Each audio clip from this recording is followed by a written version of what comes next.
Okay, and welcome to the fifth session of these conversations that we've been having on organisational design.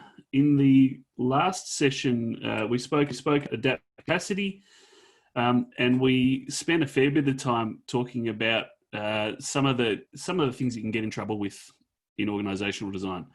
I'm going to kick off today. We had a bit of a conversation about adaptive capacity last time, but we were really hoping that Jabe was there to add some of his thoughts in. And I might also introduce this session by telling everyone that my child's teacher gave them a Rube Goldberg project today. There is a special place in hell reserved for people who do that to parents in lockdown. Over to you, Jabe. I watched a bit of the last session. Adaptive capacity is an interesting topic to me. I come to adaptive capacity from the resilience engineering community. People like John Allspaw, Dr. Woods, and things like this. And that emerges from a set of theory called Safety 2 theory from a guy named Decker. From the University of Lund, where a bunch of computer nerds have been going recently to get master's degrees. Magically, they all tend to end up at Netflix because Netflix likes to hire these Lund graduates. But the idea of adaptive capacity there is this idea that roughly like an organization has. I do this in economic terms. I don't necessarily think they would totally agree with me by doing it this way, but like there's a budget of adaptivity that any organization has, and you can grow and shrink that budget. I think of it a little bit like social capital, like trust. You can grow and shrink trust and organizations that have greater trust can do things that organizations have low trust can't do, right? So there's a way in which that social capital is a thing that you can spend to do something. Same thing with adaptive capacity. It's kind of like a budget. And the way that that Safety 2 people like to think about this is they want you to first stop thinking of your organization as being ever stable or ever, the easier way to say it, your organization is constantly failing all the time, especially the technology involved in it. Your technology is constantly in a state of failure. And the humans that are there have a unique capability, a unique coping capability. So, this would lead us towards things like sense making, skillful coping, things like that, as a set of topics. But that humans are the thing that actually keeps the organization running, and that contribution that the humans make to the socio-technical system is its adaptive capacity, right? So the important part being here that there's an idea that you stay roughly in control of the system. In other words, the system appears relatively stable and reproduces itself relatively stably. By the way, whether that stability is good or bad is a whole nother topic, right? Like you can stably be in a bad place. And the humans can reproduce that badness as well as goodness. But the point being that events that happen and occur in the world could outstrip your adaptive capacity. So there's a concept in which you are, the world asks the organization to do something, and the organization is not capable of doing that because it has run out of adaptive capacity. So then it locks up or freezes up, or, I like to think of it kind of like fight or flight type theory starts kind of hooking in. And so the idea of this is two things that come out of that when you want to kind of practically manage for adaptive capacity. One is develop your adaptive capacity, which has to do with things like avoiding trying to get everybody on the same page. In other words, avoiding kind of monocultural, mono-thinking that reduces your adaptive capacity, but ensure that you have common ground. So these are ideas that I've heard. I can't remember the exact phrase Dave used for it. I like to use kind of like It's a balance between requisite variety and requisite coherence, and those two things are in tension with each other. Dave has another term for it I can't quite remember right now. I'm sure he'll remind us. So that's one thing, is like common ground, minimum amount of shared understanding of what's happening in the world, so that everybody else can kind of scan widely. And then the second thing is reduce toil. And this is a concept from SRE, and the site reliability engineering from Google. It's generally applicable, I think, in a lot of different situations. And the idea of this is that if your system is constantly failing and you have a budget for dealing with that system failure, and that budget is your adaptive capacity. If you assume that adaptive capacity is a capability that the humans have, then if you reduce the amount of time and energy they're spending maintaining stuff that's broken in obvious toilish kind of ways, then you actually kind of, it's like managing the bottom line of your budget as opposed to increasing the top line. So like, the rough version is adaptive capacity can be increased by increasing humans' abilities and by decreasing the toil of the system involved. And that means that as you kind of go into the unknown, where events can happen like COVID, et cetera, the organizations that are currently succeeding are the ones that had the greatest adaptive capacity. They were able to not just like do this kind of lean startup pivot kind of bullshittery. Instead, they were actually able to harness their resources and direct them in a way that allowed them to be more productive. And I honestly think that part of that is that they were able to reorganize the flow of work through their organizations through the new constraints that appeared. And that means both organizational and flow-based analysis of what's happening in their organizations so that they can kind of do that. And I'm not sure that anybody did that explicitly. I just think that organizations that have higher adaptive capacity do that naturally, I guess. Jabe, do you think this is, you mentioned budget as in money as well as collateral as in people and knowledge and capability. Do you think that this is more capable for wealthy companies, or do you think this is more where they're investing in human capital and capability and knowledge and continuous learning? Which do you think is more likely to succeed in what you've just defined? So, I used to do quite a long lecture on the theory of capital, and, capital used to mean like literally owning things, machines, factories, and, the whole Tayloristic view of the world comes about by the idea that the machines and the factories are more valuable than the workers. You want to tame the workers to apply them to the machines and make them replaceable. And what you see as we kind of move more and more towards knowledge work, frankly, is a move from that to human capital, so kind of development of human individuals, to knowledge capital, which I'm sure Dave can take us on a great journey of knowledge management successes and failures. He's not there again.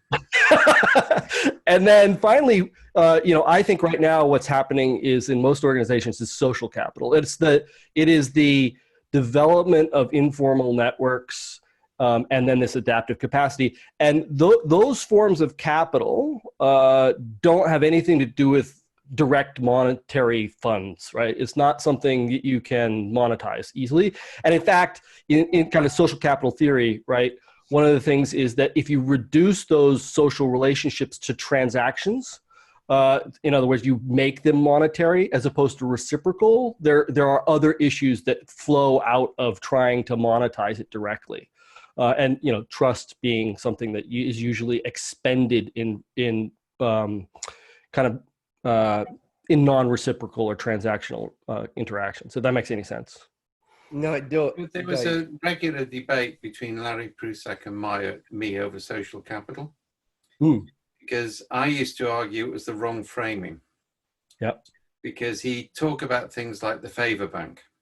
Mm-hmm. And the implication was I'm investing in order to get a defined return. Right. The reality is that's not the way that informal networks work, and it's not the way that gifting works. That's right. And so I think that was one of the big things that went drastically wrong with knowledge management is they saw intellectual capital As something you could store. As something to be managed, all right? And it was kind of like, and then because knowledge management went down the information specific route, not the knowledge route, that was when we also got into giving people a job for 2 years or 3 years and not recognizing what happened with long-term employment and network density. And what it ended up with is people rented their knowledge to the company rather than donating it. Yeah, and that's where we still are, because if you've only got guaranteed employment for a couple of years, you'll do what you have to do, and that's the limit of it. So I think the framing things, and I think this is a key thing post-COVID, is framing things in terms of capital is probably the wrong thing. I mean, Sonja and I were chatting about the blockchain earlier, and the blockchain is just another means of exchange. Yep. And the minute you have a means of exchange, who owns the means of exchange has power. So the thing which it's meant to value actually is made valueless. And I think that's a significant factor in organizations. I think the other thing is that, I mean, it's why I don't like anti-fragile, right? But systems which are loosely connected have more resilience than systems which are tightly connected. That's kind of like 101 complexity theory. But if a system is too loosely connected, then it's not operational. And the other issue is it has to have effectively the ability to become slightly looser and slightly tighter at need. And that's the problem. I mean, your point about reaching capacity. So you have adaptive capacity up to a point, but then you reach what's the catastrophic field in Cynefin, is it gets too much and you collapse. And you can see that in individual mental breakdown. 100%. And some of the work I've done with special forces on this, yeah, what you see is huge adaptive capacity, but when they break, God, they break. Yep. Yeah, because of it's almost like there's kinetic energy stored up in the way that, and there's no release mechanism within the system. So I think in organizational design, it's one of our key techniques, which is social network stimulation, which I devised when I was in IBM in the Institute for Knowledge Management, in total opposition to the idea of social network analysis, which I thought was evil, immoral, and wrong, and a bad idea anyway. On the basis that if you have everybody within 3 degrees of separation of everybody else, the connections don't have to be visible for you to know that knowledge will flow. Definitely. Yeah, and we also, this is the first ever major Cynefin article, it's the first one which started to win awards, which was Complex Acts of Knowing, basically said formal communities should only ever be created from existing informal communities, because the energy cost of creating a formal community where there wasn't already a natural nodal density was too high to justify it going on. And it's fascinating to see the Agile community replicate every single mistake using exactly the same books. Yeah, and Paul Odette Wegner is being dragged out yet again based on one study he did on one engineering company in one point in time, all right? And that they're all, it's the classic, oh, we've got to design this thing, yeah? So rather than design an ecosystem, they're designing something based on output that they've decided is desirable. And that's where organizational design always gets wrong. You can't design the outcome or the output qualities of a complex system. So I'm just going to ask a question then, because, I know we talked earlier on about, practically how to do this, and we're getting close in a lot of what you two have just been talking about. So when we talk about informal networks within 3 degrees of separation, I'm going to come back to this people renting their knowledge in a moment, but this informal networks, there's 3 degrees of separation. So how do organizations enable this through organizational design? Because to your point, Dave, if you over design or prescribe something, you actually fail to achieve what you want to achieve. So what advice can we give organizations looking at how, because we want them to have this sort of not completely loosey-goosey sort of network, but we want these informal networks which can evolve and change and adapt based upon self-organizing principles. So how do we guide organizations to enable the right environments to create this type of informal network? It's what social network simulation was designed for, and interestingly, the first case on it was in Australia with Westpac. That was the first time we ever ran it. And the principle is you have heuristics for team formation, which force diversity into teams and force people into teams with people they haven't worked with before. That's quite deliberate. So there's no presumptions, yeah? But people self-organize within those teams. We use dating agency software for it, so they can make the connection. So they choose who they work with, but within an enabling constraint. And if the team achieves a defined, externally measurable goal, it has to be empirical, then they get a reward. So in Westpac, it was $20 million of added value benefit to the client, maximum team size is 5, and a 6-month sabbatical for all members of the winning team.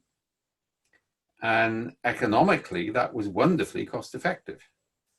All right. And I remember working on the models on this with Peter Allen. If you run an SNS every 6 months in a company with 40% annual turnover and only 20% participation, within 2 years, everybody is within 3 degrees of separation of everybody else, having been on an SS team.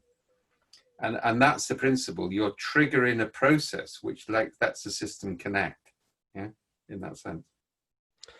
So I think, you know, my current kind of obsessions with these things, where current means maybe the last 5 or 6 years, there's two things. One is a relationship between boundary roles and something from this guy named Bert, who wrote a book about what he calls social capital brokerage.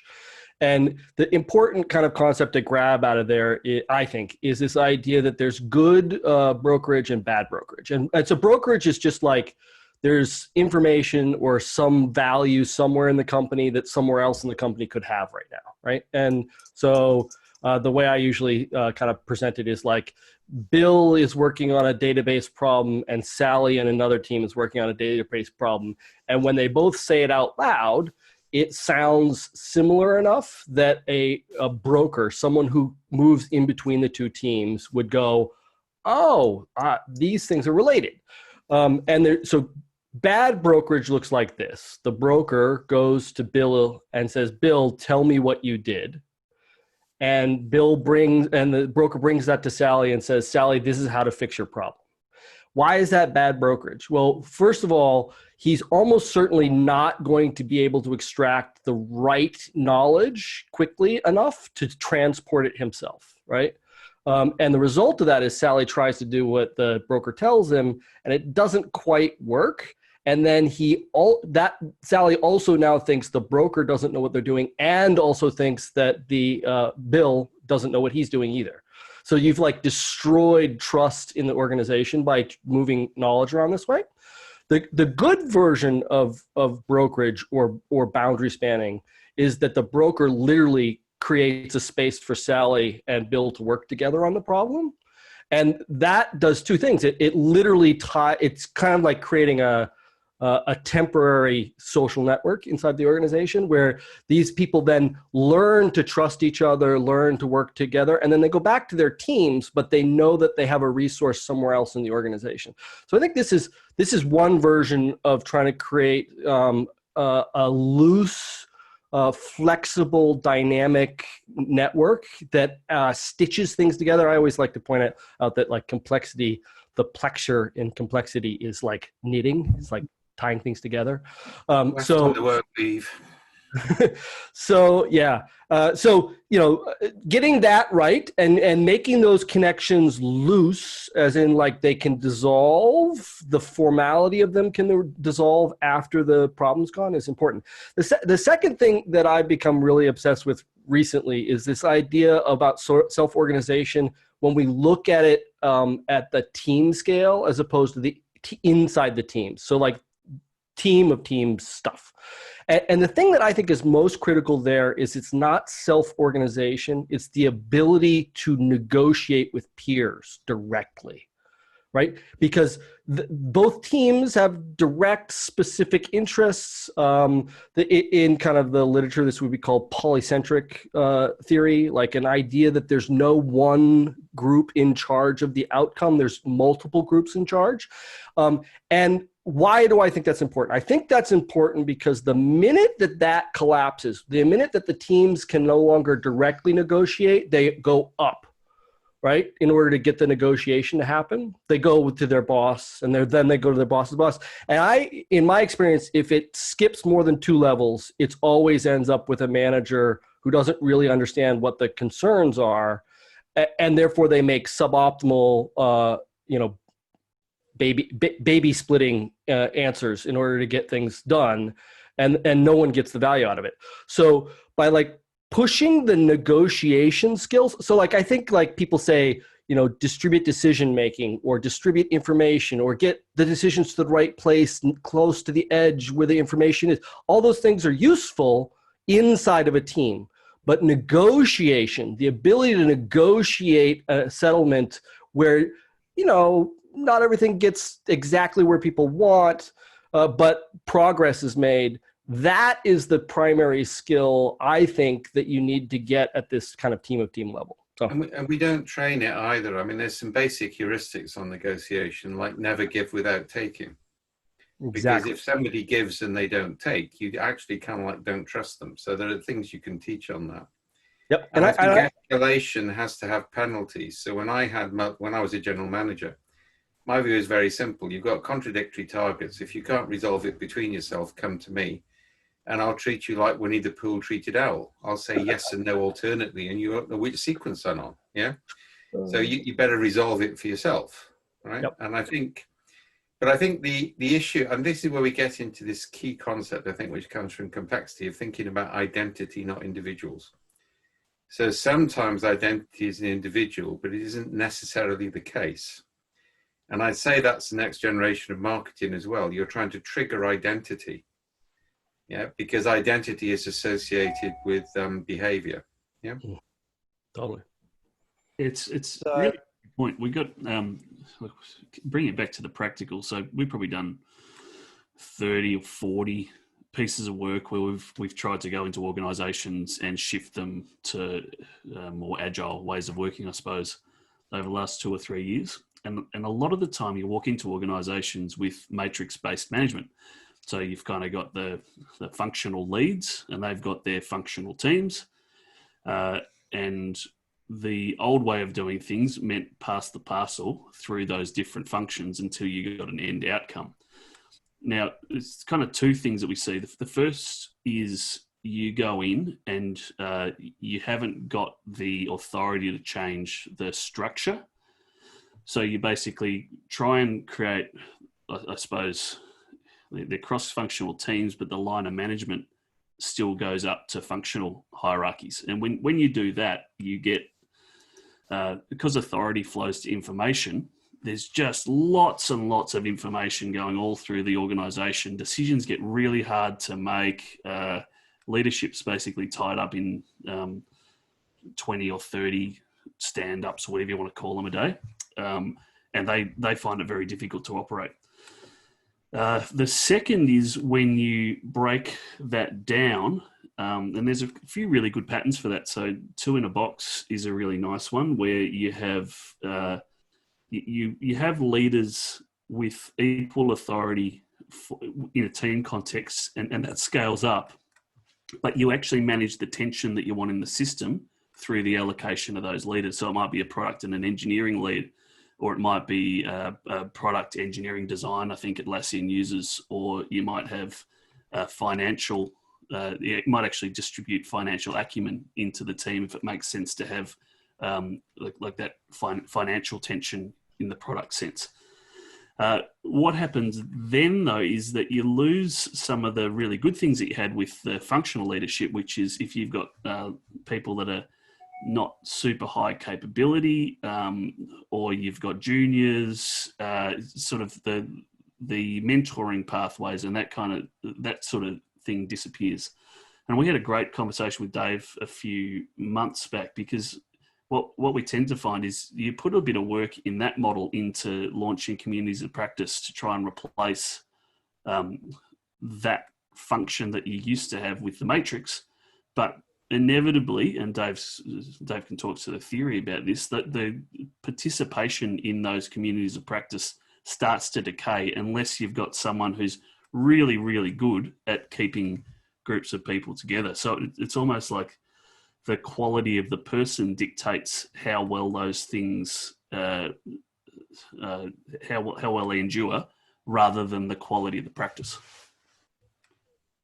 I think you're overcomplicating it. Whenever you walk in, you find a matrix organization, you just rename everything squads and tribes, and then you walk out and you're done. You should give them a really big bill after that, though. It's clear as day that that's just a matrix organization with communities of practice, right? So you're done. Squared, all good. I love the reference, all right? And being sarcastic about the Spotify model is good for all of us, yeah? I think I think we need to get rid of it. I think what you get with Matrix is two hierarchies, and they compete, and so nobody knows where they belong or who they work for or anything else like that. Yeah, Definitely. and that becomes deep issue. Yeah, within most organizations. I think I was Dave, going to. I just wanted. Oh, sorry, Sonja. Go ahead. I'm sorry, I didn't hear you. No, I think there's a bit of a lag, Nigel. I think just what it feels like what's being highlighted here, Andrew, what you spoke about, so you go in for an agile transformation and you end up not having the authority to change the structures, etc. And it's not only happening with agile. It feels like the OD community and the, in the organizations who actually have them, I think in many organizations, it sort of falls to HR, which tends to be even more disastrous. But they are not included in the processes where they need to be included. And when they are, they tend to be gatekeepers of sorts. And I think it's probably because, they are being taught, or the thing that they tend to fall back to are designing hierarchies, designing matrices.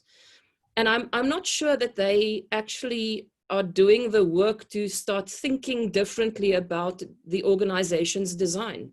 One of the metaphors that I use a lot, and it's probably not the best one, but it seems to resonate, is this whole idea of, it's hard to survive in the jungle if you were trained in the zoo. And I think the OD consultants are the ones creating the zoos, and that's a level of, something that frustrates me, because, going back to what you just spoke about, the communities of practice that don't maintain their energy for very long, especially in these matrix organizations. It's a very human thing. I'm being measured and my targets are linked to whatever is in the matrix. The community of practice, not so much. So if there's no incentive for me there, you're almost creating schizophrenic organizations where these things are pulling against each other. So I think the question, and it might be why these sessions are so popular, is how can we get complexity-informed thinking, different ways of looking at design into the organization design community? Because it seems as if that is just not happening. The people that I see that's experimenting with this are people in the Agile community, or in the, it's not necessarily the OD practitioners in the organizations where I work at least. Yeah, go ahead. I think you go. I think the thing that that it makes me think of immediately is like so much of what I see from OD is like spans and layer analysis type stuff, right? Like how many people are reporting to how many people, how many layers do you have? Frankly, I tend to follow a little bit more of a Jaxian route and think that most people have like way too many layers, frankly. And that creates huge amounts of conflict, frankly, inside organizations. We could get into that a little bit. But I think the thing that it makes me think about the most is Matrix comes from a guy named Galbraith, and Galbraith made what's called the STAR model. And the thing about the STAR model is that it always starts from strategy. It's a contingency theory of organizational design. It says you have to know what the strategy is, and then you design the organization around the strategy, right? Well, I like the amount of organizations that I've been in who cannot express a coherent strategy is pretty high, frankly. And so it's not all that surprising that the tool set that was built for working with a strategy, that would be kind of, again, Matrix and all these other things, becomes incoherent in the hands of people who are skipping the first step of the way of thinking, right?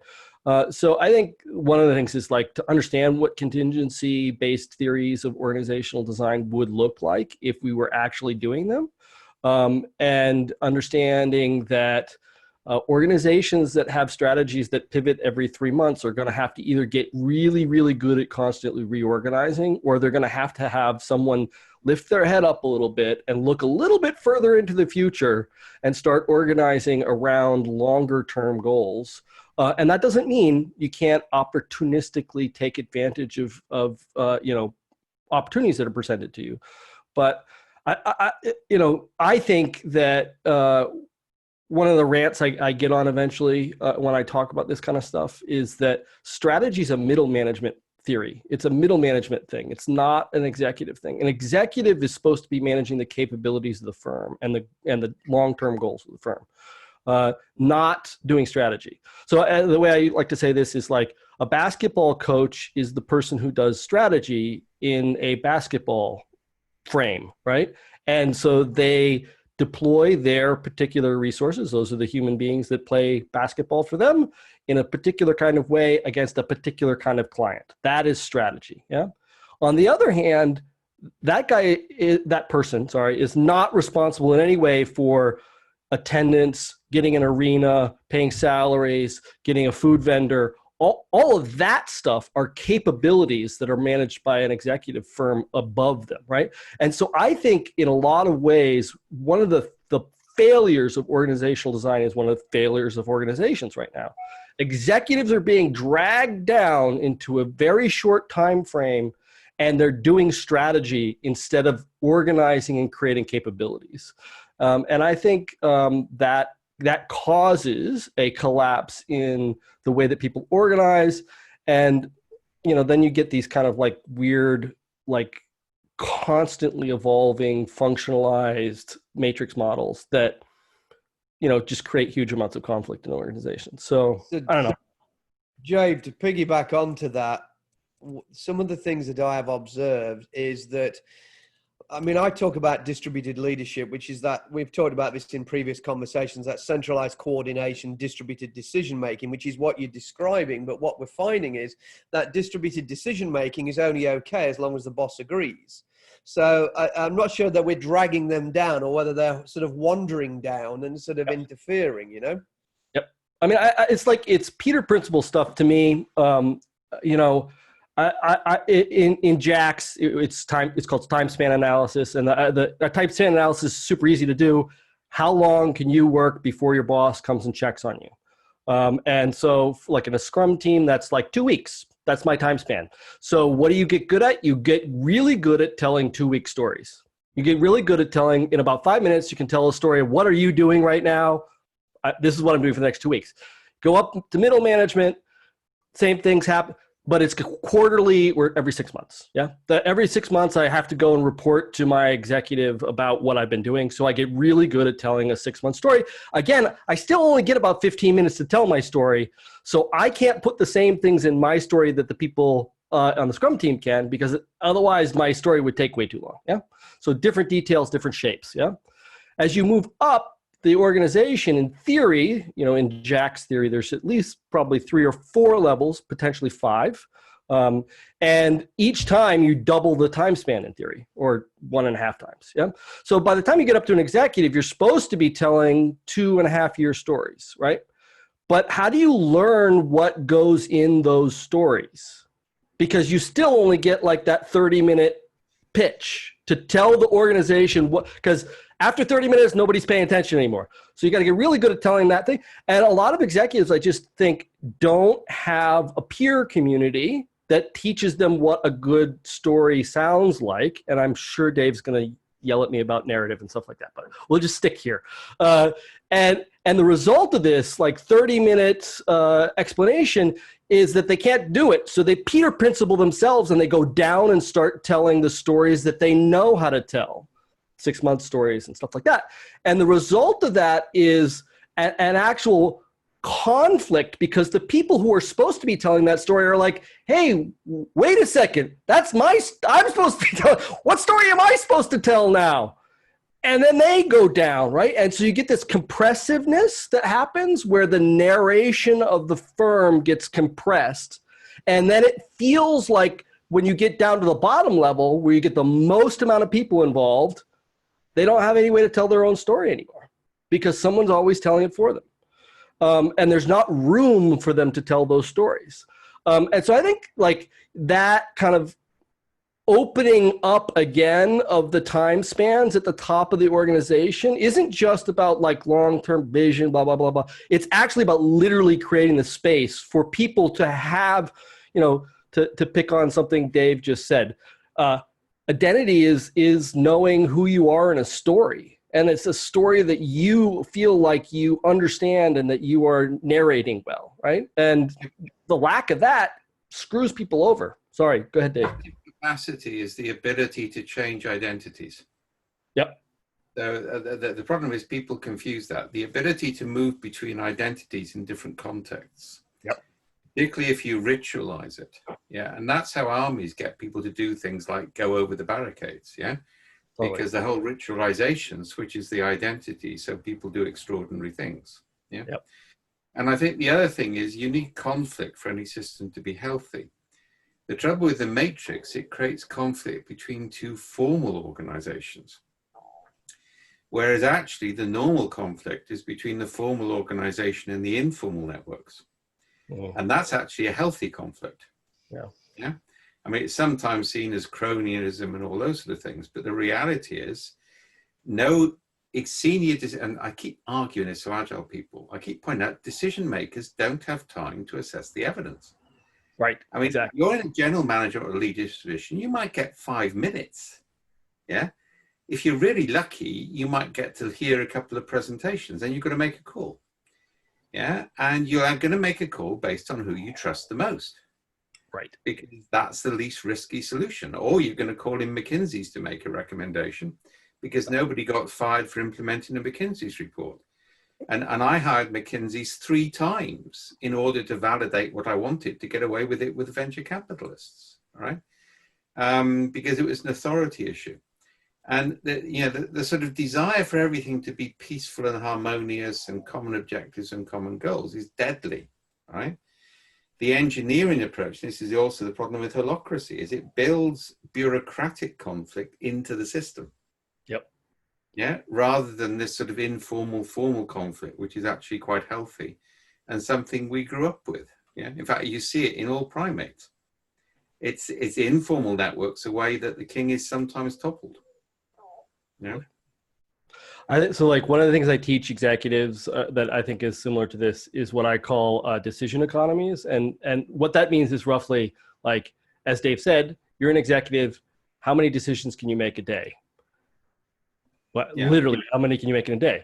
And then the really easy thing to do is you go back to an executive and say roughly like, listen, in my experience, most people, and maybe you're an exceptional person, can manage about 5 to 10 projects at a single time. That's what they can juggle like that roughly.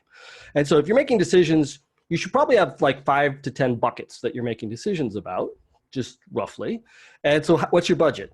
You know, you get a big company, their budget is, you know, I manage 100 million, 500 million, $1 billion budget. Yeah. Okay. So divide that up and make it into buckets so that we know generally where your focus is. Now, whenever anybody comes to you from any of those buckets and ask you a question, all I want you to do is you can do your normal thing, but when they leave the room, I just want you to write down, was that an interesting question? Or is that a boring question? And if it's a boring question, it means literally you don't think it was useful for you to be involved in it, but you realize that there was some sort of political bullshit going on and you needed to deal with it. Yeah. Interesting questions are the ones that, like Dave said earlier, are ones where you go, oh, I think they brought me a question where I actually added value because I have access to information or networks or things that not everybody has access to in the organization. So they brought me a good question. So you at the end of the week, you go through this like little scheme that you've made for yourself and you go, what are all of the questions that were boring questions? And what am I going, like maybe group them into piles or something like that? What am I going to do in the organization to actually distribute these decisions, actively work to make sure that these types of decisions don't come to me anymore.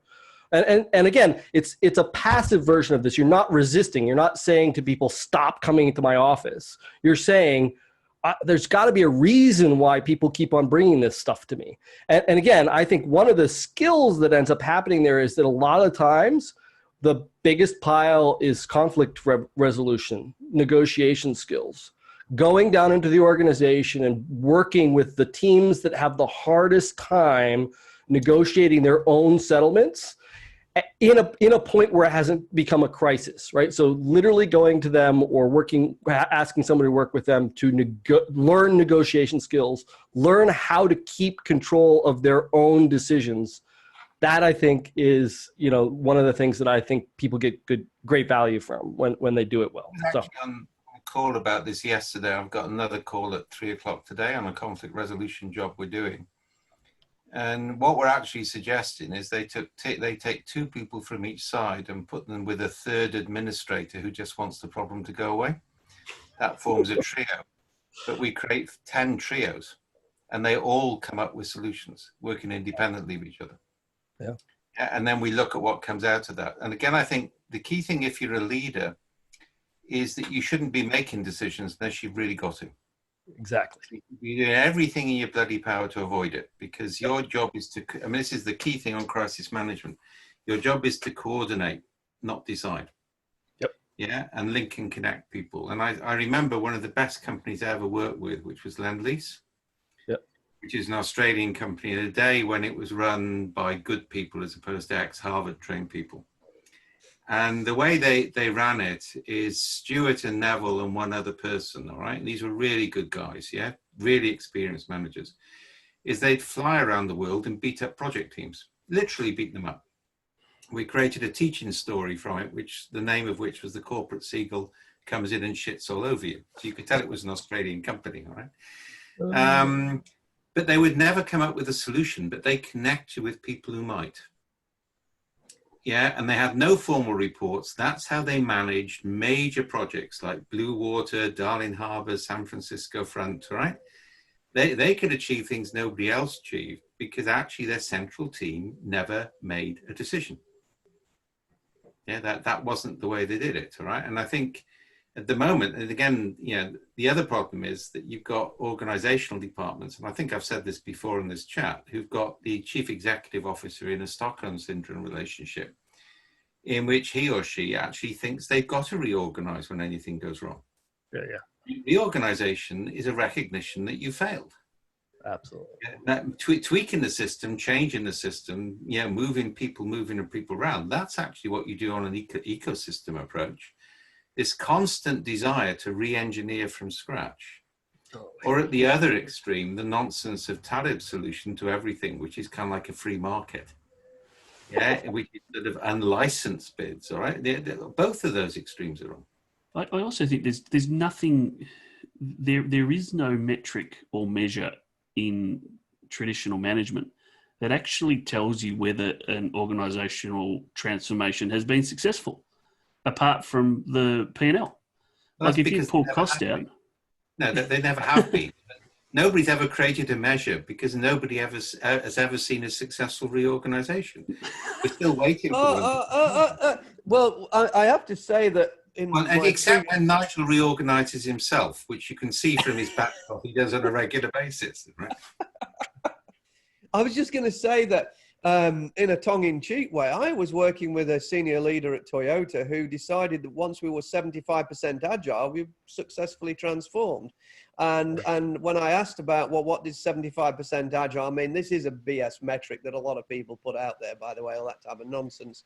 As long as they were doing something vaguely agile-ish, they had something they called a Kanban board, or they were doing some form of daily stand-up, then we're obviously becoming agile. So as long as 75% of the workforce were doing some nonsense, we would transform to an agile organization. They haven't gone through the Kanban maturity model and identified the appropriate form of behavior for their level of development. And sorry, David, as a kid, you sideswiped it. So I opened up, that was a sideswipe. I actually think the Kanban maturity model, like I grew up with CMMI and codification of nonsense, but given right to be nonsense by a number. I actually think the Kanban maturity model is a massive step forward for maturity models, and I'm pretty allergic to them as a rule. I just think the spider graph as a designer is the most awful thing that's ever been inflicted on humans. It's terrible. Radar graphs make no sense to any human being ever. Just useless. I would agree, Jabe. The circle, I might believe it, but he makes it a hierarchy, and that's the problem. Yeah, all of these things which says you've got these capabilities, those are useful. But the minute you make it a hierarchy, people want to be at the top of the hierarchy, and you privilege people there.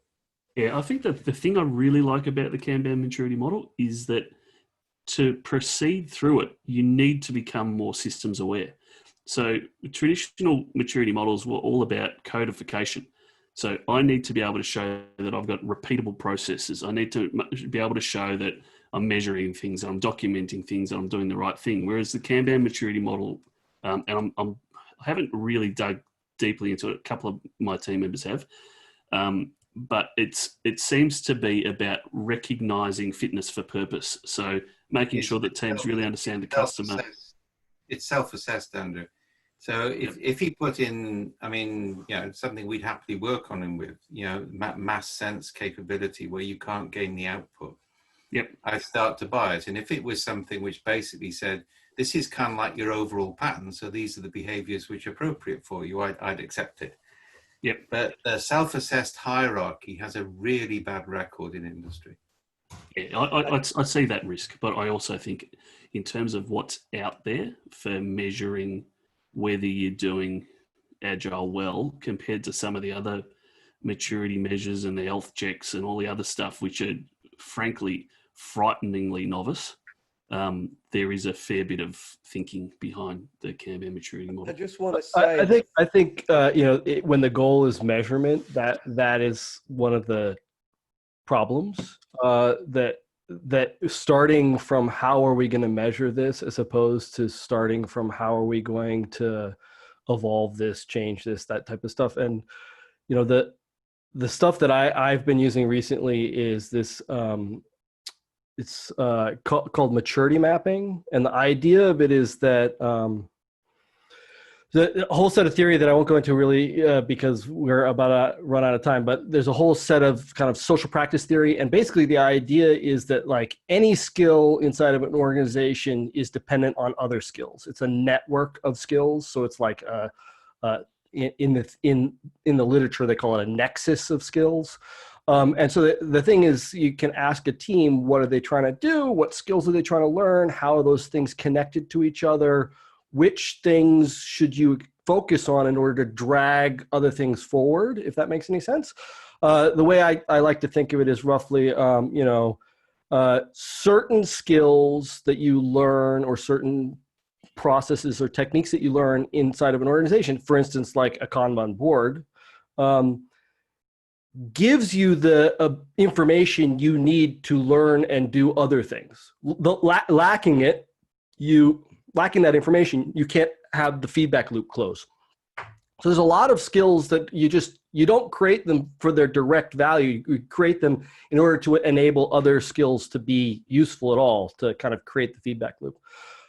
So I think there's some value in that, but it has nothing to do with measurement directly. But one of the things we have been doing is we'll do a maturity map in a team, and then we'll ask the executive what they think the team is doing. What skills do you think this team is trying to learn? And then you compare the two and you say, part of the reason why this team isn't developing the way you want them to is because they think they should be doing different things than you think they should be doing. Maybe we should have a little bit of a conversation about where you're going and why they think they need to learn these skills and you think they need to learn those skills. So that's kind of like using the map to create some contrasts between the two layers, with the theory that then the executive will have a better understanding of the direction the team wants to go in. Because I do think most maturity models tend toward those like the 75% implementation of something, homogenizing the world, even if we can't define what that homogenization really means. as opposed to something like this, which more asks the teams that are very close to the surface, like, you know, a little bit like a Toyota Kata style. What do you need to learn? And how are you organizing around that? And then let's measure your attainment of that. Go ahead. So Jabe, I mean, I know we're out of time, but I think there's another session here because, so Andrew, because 3 years ago, I stood up on a stage talking about the self-guided, self-assessment and self-guided correction dashboard we created at Toyota, which is exactly what you're describing, which is teams identify themselves where they need to improve and how they improve and continuously improve. And we're not talking Scrum retrospectives here. We're talking something that is way beyond that. And then at a coaching level, we introduce behavioral markers so that we can define behaviors that we think were ideal. And then we could measure those behaviors objectively. And the focus is always on the delivery of value, not on achieving metrics. And so, Dave. I'll give you a phrase for that. I mean, we kind of said it's called messy coherence. Yeah, you need the system to be messy but coherent. Yeah. Which is why I oppose maturity models and everything else, because they try and get rid of the mess. Totally. Right. And I think that's one of the areas where you can measure things. And there's another phrase, which I'm not referring to Frank Herbert's Dune, which is melange. You want that sort of, you know, that fervent sort of spice-rich mixture of things, which was almost at the verge of blowing up. Actually, I'm referring to Frank Herbert now. Yeah. And I think that's kind of like the next generation of organizational design. The hierarchy provides a backup framework, a spine. That's right. Which you can fall back to, but most of the real work is done by the muscles and the tendons and the hormones and everything else around the spine. I did go and spend time with my physiotherapist, for which I'm now 3 minutes late. But, I did politely ask David a couple of years ago when the maturity model was in its early versions whether we could change the name, but yeah, we kind of got stuck where we got stuck. I've said that directly to him in a one-to-one, but I'm not getting anyone. Yeah. All right. Well, we'll wind it up there so that Dave can get to his physiotherapist, and the rest, and I can go to bed. Great to see you all, and yeah, look forward to the next one. Nice, guys. Nice to see you. Bye.